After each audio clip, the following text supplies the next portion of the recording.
My name's Ed Piskor. I'm Jim Rugg. We just got our tetanus shots, and we're going to talk about a crazy one.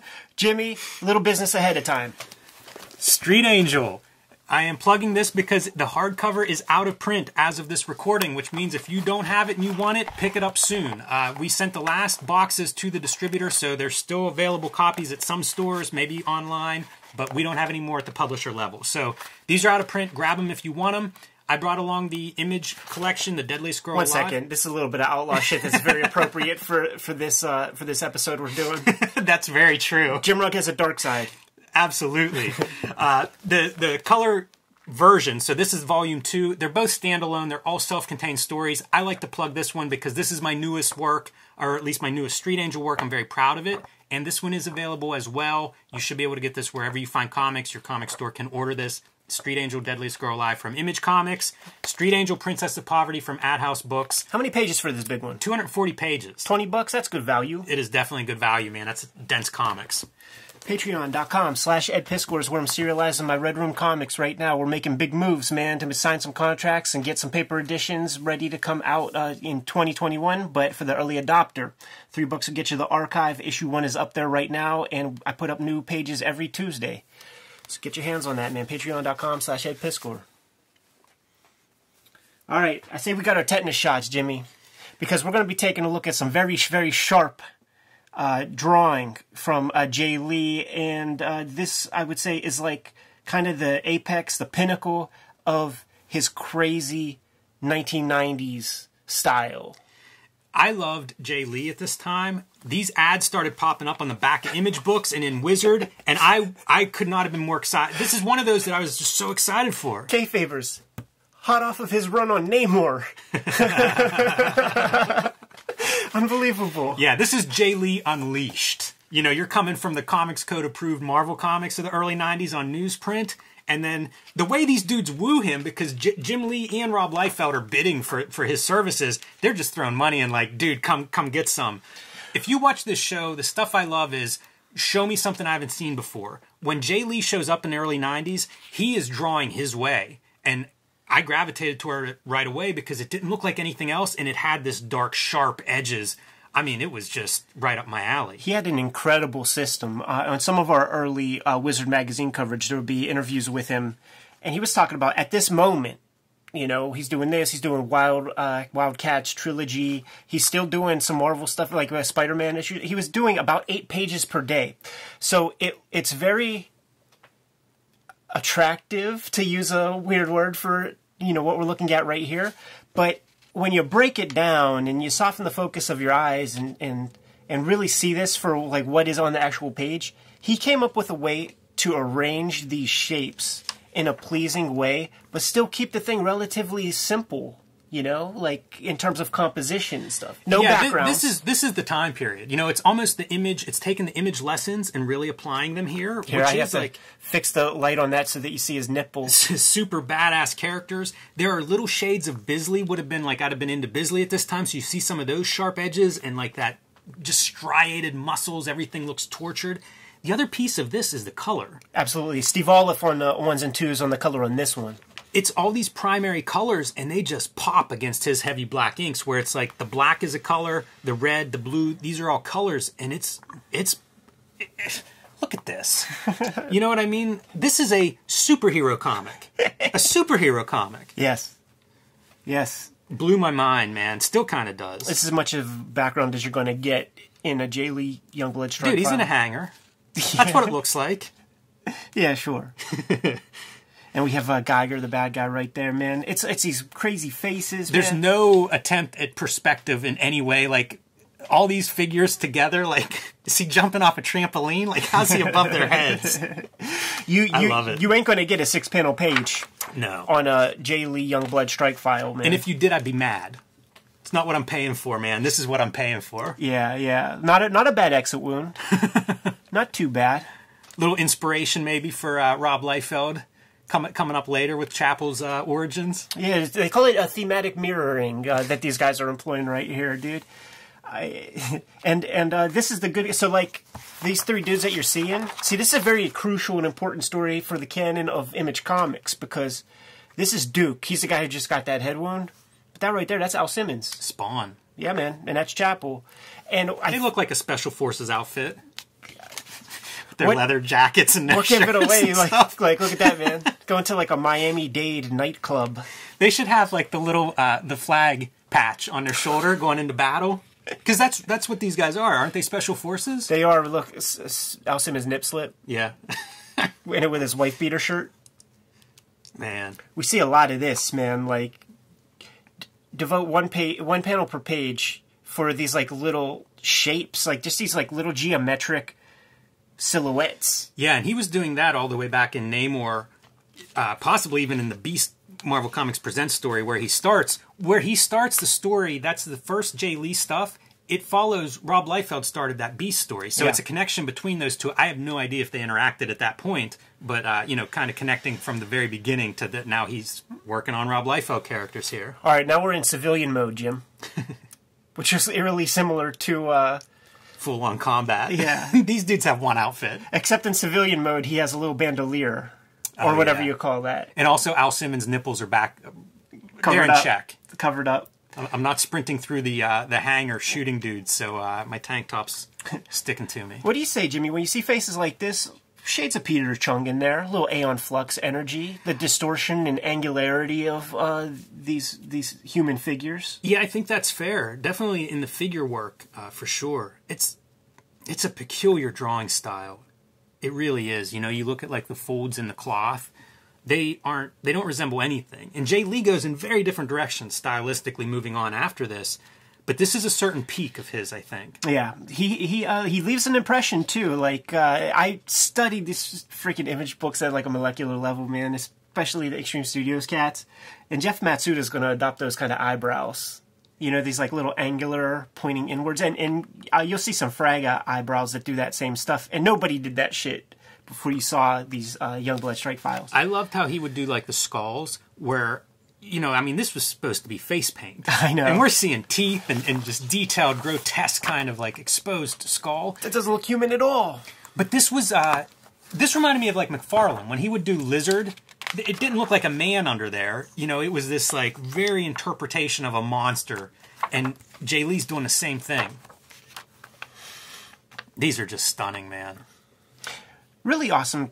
Like, it's Tim Burton kind of stuff is happening there. I like the hair on her too. Pretty unusual to go from like Chapel with his knife and skull teeth to, a very sensitively drawn woman. Yeah, and like there's nothing that abides by the real world with that hair, but it just doesn't matter. It totally fits. Yeah, what abides by it is Jay Lee's style. And then she gets Another destroyed. exit wound. It's just like you can't watch a Death Wish flick and expect that Paul Kersey's love interest to live. Yeah. They're done. It's very true. And the way we know it's an exit wound is because Steve Olaf put some red in there. Otherwise, it's the hair from the previous panel. That's true. Man, but speaking of exit wounds, one going through the throat, there's no mistaking that for hair. Yeah, man. Jeez. He says something here like... Pre-Stephen Platt profit on the ad next to here shows you the direction that that Extreme is going in. Here's the caption I was thinking. Needless to say, what happens next isn't pretty. And it's like, well, what happened before it? Yeah, I is think that pretty? The unpretty stuff happened a couple panels ahead of it. But what's not pretty is he just zaps a couple fucking robots out of a window. This is another example of like perspective be damned. Right. We're just gonna make these images look cool. I'm down with that. Yeah, that's sure. What I wanted, why not? Man. Oh, and look at that purples and magentas behind him. And look, we're in a setting. It's Washington D.C. Oh, of course, yeah.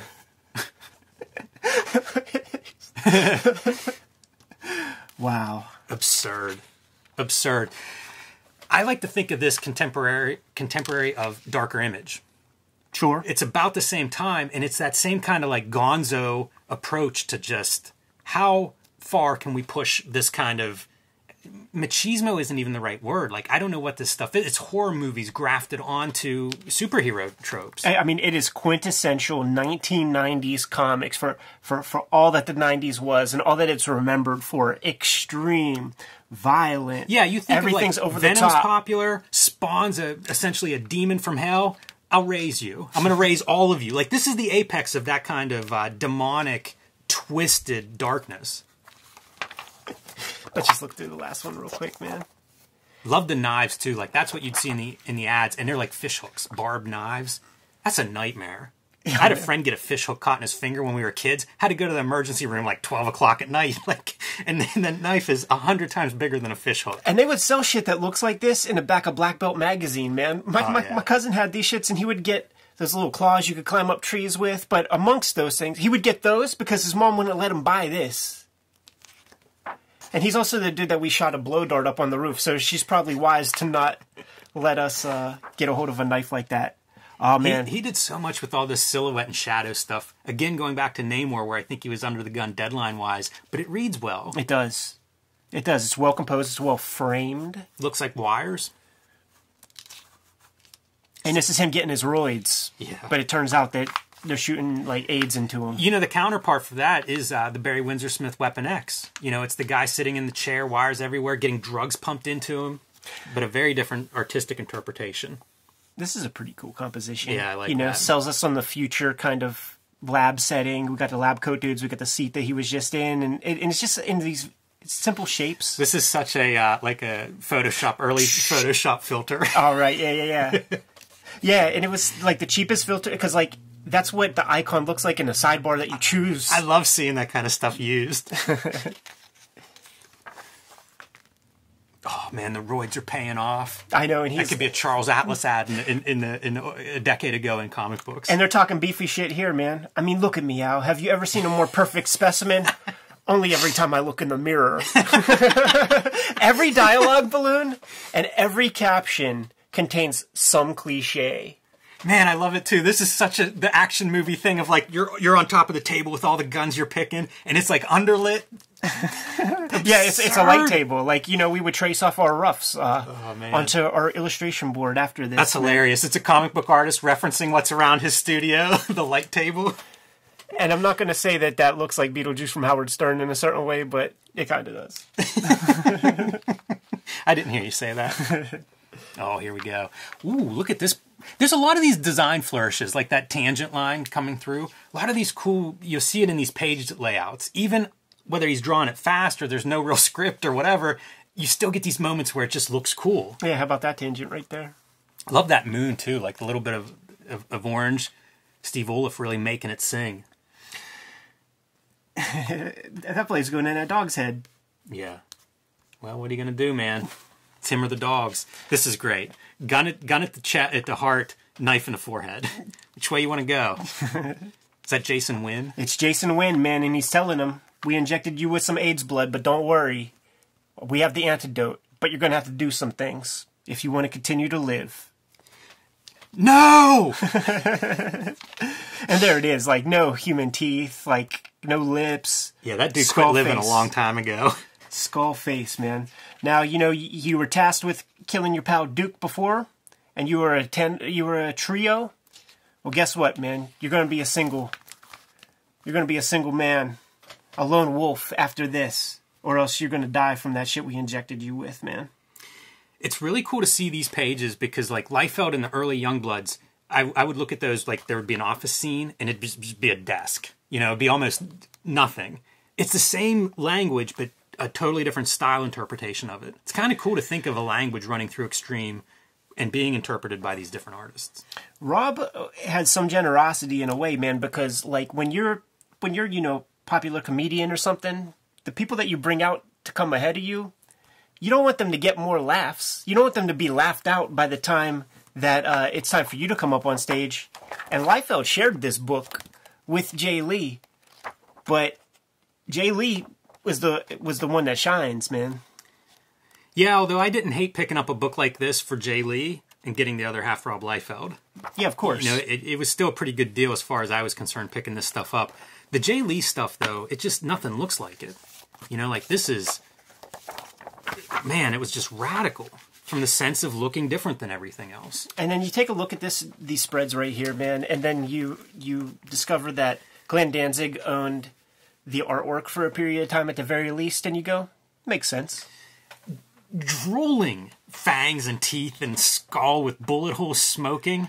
Jimmy, this was some of my first Image comics. Now I think about it, I got this stuff in like these multi packs, and there was never like an A-lister title, meaning like none of the Founding Father. It would be like Stormwatches and Brigades and shit like that. But like this was in there, and I couldn't. This was my first Jay Lee, and it was just like, what am I looking at? We talk about Sam Keith's really great like body hair stuff. You look at the hair, coming out of these silhouettes, and it's just grotesque. Like every part of this is grotesque. I don't want to hang out with the person whose favorite hero is Chapel.